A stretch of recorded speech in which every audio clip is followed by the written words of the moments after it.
नमस्कार। आज का ये वीडियो चंद्र की ज्योतिषीय विवेचना और उसके कारकत्व को लेकर है। पिछले वीडियो में हमने सूर्य पर चर्चा की थी। वेद चंद्र के बारे में कहते हैं कि चंद्रमा मनसोधि जातो चक्षुर सूर्य अजायते, अर्थात काल पुरुष का मन वो चंद्र है और ज्योति सूर्य है। इसलिए नेत्र ज्योति अगर सूर्य से देखी जाती है तो हमारा मन और मन में आने वाले जितने भी विचार हैं, क्योंकि मन क्या है?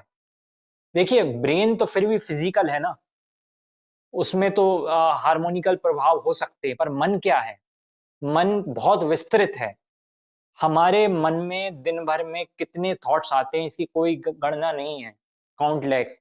सबसे तेज अगर विचारों का प्रवाह मन में है, तो देखिए आप सबसे तेज नवग्रहों में सबसे तेज मूवमेंट कौन सा ग्रह करता है? चंद्र ही करते हैं। जो शनि 2.5 साल एक राशि में रहते हैं, तो चंद्र सिर्फ 2.5 दिन एक राशि में रहते हैं। सबसे फास्ट मूविंग प्लेनेट है चंद्र। इसलिए चंद्र मन के कारक हैं। इसके साथ ही विचार, अब अगर हम कहें कि चंद्र ज्योतिष की मेन धुरी है, तो अतिशयोक्ति नहीं होगी, क्योंकि विचार ही संसार है। किसी व्यक्ति के क्या विचार हैं और उसके संसार में, उसके जीवन में क्या प्रभाव है, तो हम ये देख सकते हैं कि चंद्र किस राशि में, किस घर में विराजमान है। हमने 12 घरों पर चर्चा कर चुके हैं। इसीलिए हमारी प्रतिदिन जो राशिफल आता है पेपर में, ये हमारी चंद्र राशि पर ही प्रेडिक्शन होते हैं। अब रोज हम कई बार पेपर देखते हैं और वो मैच नहीं करता, और कई बार अतिशयोक्ति भी लोग उसमें करते हैं, एग्जेगरेशन करते हैं कि भाई एक दिन में करोड़पति बन जाएगा। ऐसा नहीं है। लेकिन जो लोग सही से राशिफल करते हैं, जैसे मैं देखता हूँ दैनिक भास्कर में भी जो देते हैं राशिफल, वो बहुत अच्छा देते हैं, तो वो बिल्कुल सही जाता है। इसलिए राशिफल रोज पेपर में आ रहा है और बहुत सालों से आ रहा है। इसलिए, और हम देखें कि दशा भी, अंतरदशा, महादशा हम जो देखते हैं, वो हमारे चंद्र जिस नक्षत्र में बैठे हैं उससे शुरू होती है। इसलिए चंद्र ज्योतिष के सबसे मेन सेंटर पॉइंट हैं। इसलिए हमारी चंद्र राशि जब हम कुंडली देखें, तो हम ये भी देखें कि लग्न कुंडली के साथ चंद्र कुंडली भी, उसके जो शत्रु मित्र ग्रह हैं, वो भी हमें देखकर, अगर उसकी दशा चल रही है, अगर हम देखेंगे, तो हमारे प्रेडिक्शन बहुत सही जाएंगे। चंद्र मन हो गए सबसे पहले। इसके साथ साथ चंद्र विचार हो गए। अब विचारों से रिलेटेड क्रिएटिविटी होती, क्रिएटिविटी शुक्र के भी डोमेन में है, लेकिन चंद्र के भी डोमेन में है, क्योंकि जहां विचार होगा उसकी एक्टिविटी ज्यादा होगी, वही हमारे विचार को प्रभावित करेगा। अब मान लीजिए कोई कवि है और उसके चंद्र अष्टम भाव में है, तो उसकी कविता मिस्टिकल हो सकती है, ऐसे आप समझिए। यानी वो गूढ़ विषयों को, क्योंकि 8वां घर जो होता है वो गूढ़ विषयों से रिलेटेड होता है, तो उसकी कविता में थोड़ी डेप्थ अलग किस्म की आएगी, स्पिरिचुअल पोएट्री हो जाएगी उसकी। इस तरीके से हम चंद्र का प्रभाव देख सकते हैं। इसके साथ ही चंद्र जो है वो आपके कंफर्ट के, सुख के, और सबसे बड़ी चीज माँ के कारक ग्रह हैं, क्योंकि चंद्र शीतलता देते हैं। रात्रि में एक आराम का, हम चांदनी में रहें तो हमको एक सूथिंग, एक कंफर्ट अनुभव होता है। दोपहर में हम लेट जाएं तो नहीं होगा अनुभव। हम छत पर अगर दोपहर में लेट जाएं तो हमारी 12 बज जाएगी, लेकिन हम शाम को, रात में, गर्मियों में आप देखें जब ठंडी शीतल चांदनी निकली हुई है, तो हम कितना कंफर्ट अनुभव करते हैं। माँ के कारक भी चंद्र हैं, और चंद्र ही कंफर्ट के भी कारक हैं। ये चीजें जुड़ी हुई हैं, आप इंटरकनेक्ट कर सकते हैं, क्योंकि माँ के साथ हम सबसे कंफर्टेबल अनुभव करता है कोई भी व्यक्ति होता है, तो वो उसको कंफर्ट देती है। इसके साथ ही हमारे जीवन में हमें कितना कंफर्ट और सुख मिलेगा, ये भी चंद्र पर निर्भर करता है। इसलिए चंद्र अगर पीड़ित हैं, तो फिर बाकी आपके कितने भी योग कितने अच्छे हों, आप सिर्फ चंद्र की पहले रेमेडी करा कीजिए, करिएगा, और आप देखिएगा कुछ दिनों में आपको जिंदगी में आपके कितनी ही उथल पुथल हो, अगर आप चंद्र को अपने अच्छा कर रहे हैं अपनी एक्टिविटीज से। कई सारे उपाय होते हैं, जैसे एक शिव जी को जल चढ़ाना अपने आप में एक बहुत बड़ा चंद्र का उपाय। देखिए आप भारत में कितने लोग शिव को रोजाना जल चढ़ाते हैं, वो आपके मन को शांति देता है। तो चंद्र जो हैं वो आपके सुख के भी कारक हैं, विचार के हो गए। इसके अलावा चंद्र समंदर के कारक हैं। ज्वार भाटा जो आता है, चंद्र के मूवमेंट के साथ आता है ना, तो ज्वार भाटा, समुद्र, और इसके अलावा स्वाद, नमकीन जो नमक हो गया, ये सब चंद्र से संबंधित। अब देखिए, सूर्य से संबंधित वीडियो में मैंने आपको बताया था कि हम एस्ट्रोनॉमी से कुछ हद तक ही ग्रहों को डिकोड कर सकते हैं। ये एक्सीलेंस हमारे ऋषियों की रही कि उन्होंने पुराणों को इस तरीके से निर्मित किया कि हम उसके जरिए ग्रहों के बारे में और लोगों के जीवन के बारे में वो कुछ जान सकते हैं जो एस्ट्रोनॉमी से हम नहीं जान सकते। अब देखिए, मन, ये तो हम एस्ट्रोनॉमी से कैसे हम कनेक्ट करेंगे, बहुत मुश्किल हो जाएगा ना। लेकिन ऋषियों ने मन को चंद्र से जोड़ा है। ये सिर्फ उनकी, क्योंकि उन्होंने फिजिकली, अब यहां से हम समझ सकते हैं कि उनकी दृष्टि में चैतन्य कितना क्लियर था, कॉन्शियसनेस की उनकी।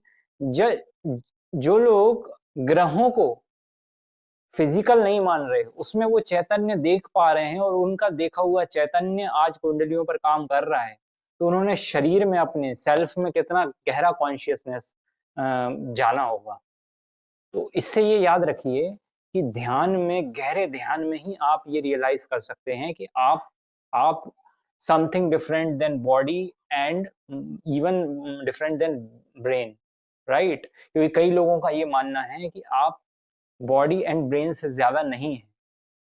तो इसीलिए मैं कहूंगा कि बिना ध्यान के, बिना सुपर कॉन्शियसनेस से कनेक्ट किए बिना, या ईश्वर से कनेक्ट किए बिना, परमात्मा से कनेक्ट किए बिना, आप पुराण की रचना नहीं कर सकते, आप ज्योतिष की को विकसित कर ही नहीं सकते थे। इसलिए चंद्र को हम आगे समझते हैं पुराणों के आधार पर। अभी हमने एस्ट्रोनॉमी के संदर्भ में कुछ बातें की, अब हम पुराणों में भी देखते हैं कृष्ण का जीवन है। मैंने आपको सूर्य से संबंध में बताया था कि सूर्य जो है, उनके अवतार जो बताए गए हैं हमारे पुराणों में, उनको बताया गया श्री राम को। रामोस्य अवतार सूर्य, इस तरीके से रामो अवतार सूर्यस्य चंद्रस्य यदुनंदन। भगवान राम को सूर्य का और भगवान कृष्ण को चंद्र का अवतार पराशर ऋषि ने बताया है। और हम समझ सकते हैं जैसा श्री कृष्ण का जीवन है, आपकी कुंडली में जहां चंद्र है, वहां हम वो सारे लक्षण देख सकते हैं जैसे कि श्री कृष्ण के जीवन में रहे थे। वहां हमें एक स्पॉन्टेनियस बिहेवियर रहेगा। जैसे कृष्ण की लीलाएं जो है वो स्पॉन्टेनियस है, कोई समझ नहीं सकता कि अगले क्षण श्री कृष्ण क्या करेंगे। चंद्र का होना वैसा ही है। लेकिन हाँ, जैसे जैसे उम्र बढ़ती है, इंसान अपनी चंद्र राशि के विषय में बहुत ज्यादा एक अच्छे डिसीजन लेने वाला, सक्सेसफुल डिसीजन। कई एस्ट्रोलॉजर्स ये तो कहते हैं कि भाई वहां वो साइकिक बिहेवियर करेगा।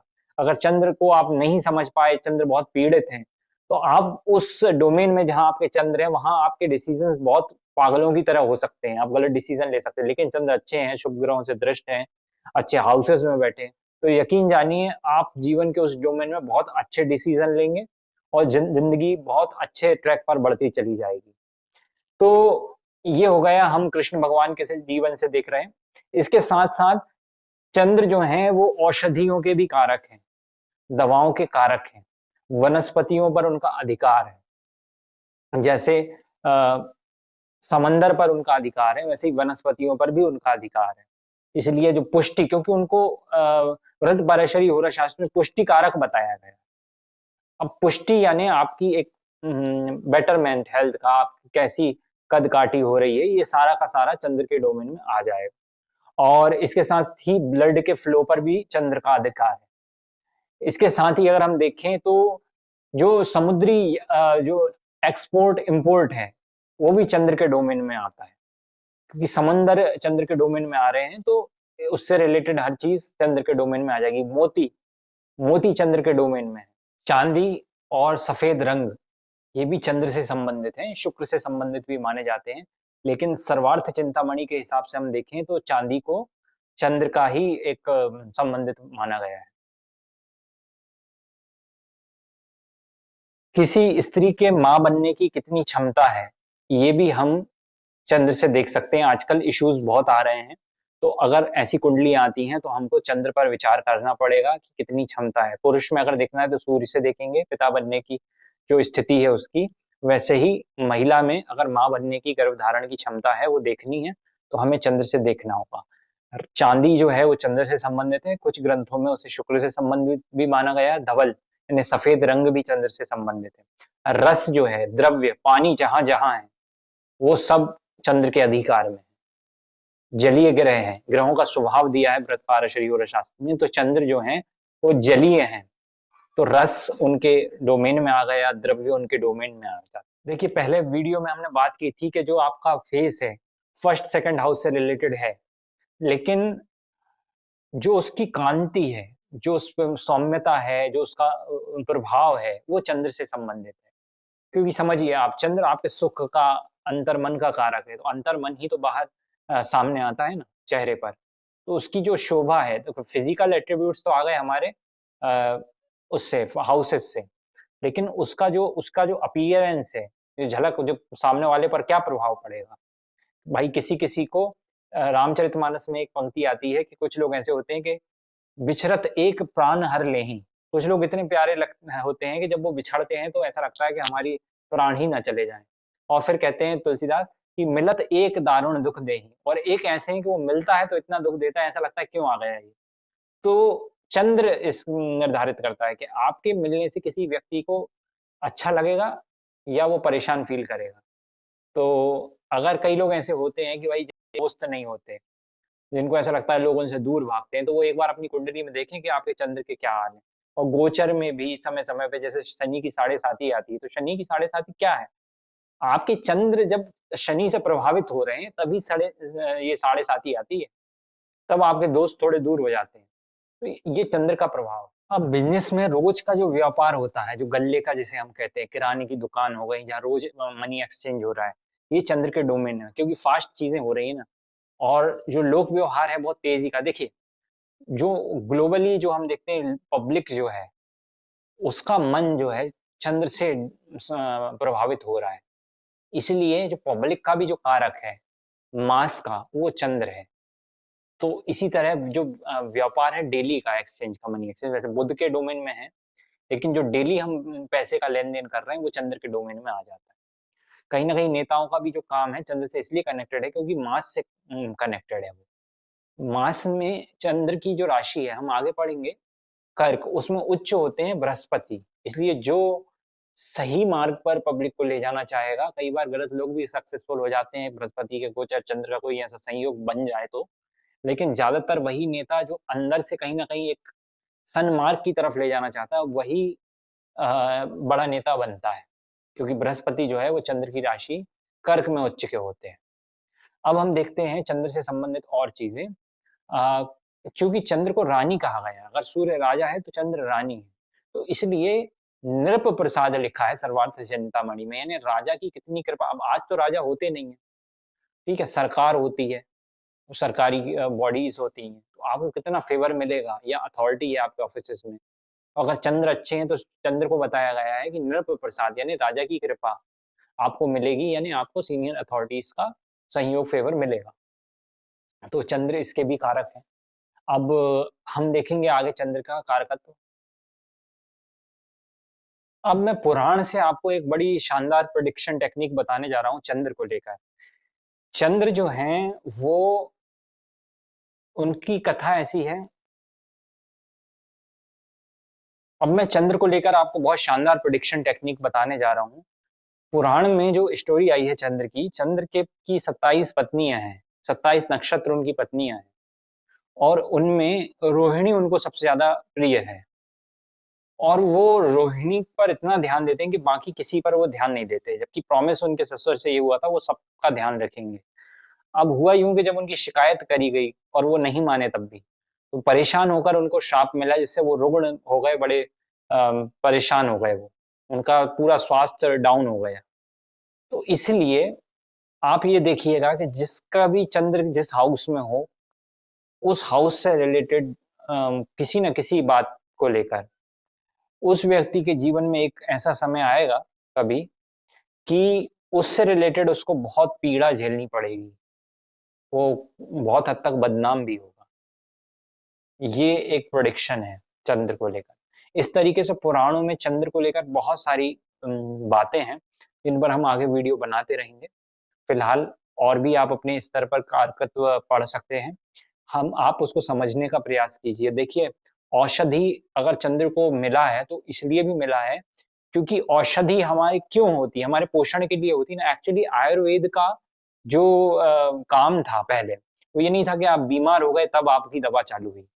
पहले से ही वो जीवनचर्या में ऐसी-ऐसी औषधियाँ हम लोग ऐड करते थे कि इंसान बीमार ना पड़े। जैसे जो नीम की दातौन होती थी, इस तरह की औषधि है ना वो।